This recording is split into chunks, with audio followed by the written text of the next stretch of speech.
ہم کریں گے ہر مظلوم کی حمایت۔ السلام علیکم ناظرین، میں ہوں حورین فاطمہ اور آپ دیکھ رہے ہیں حمایتی نیوز HD چینل۔ نظر ڈالتے ہیں آج کی اہم خبر پر۔ S S P Umerkot doctor Abdul Khaliq Pirzada نے میٹنگ میں تمام پولیس افسران کو ایک ہفتے کا وقت دے دیا۔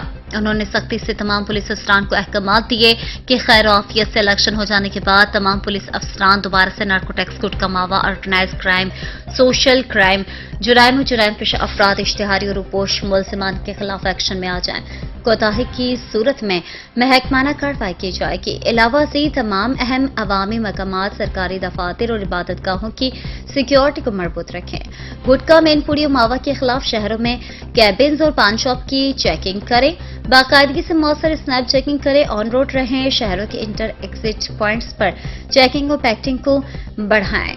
اس حوالے سے اہم شاہراہوں پر بیریئر لگا کر اسنیپ چیکنگ کی جائے گی، مزید پولیس نفری بھی دی جائے گی۔ مزید خبروں اور اپڈیٹ سے باخبر رہنے کے لیے دیکھتے رہیں حمایتی نیوز HD چینل۔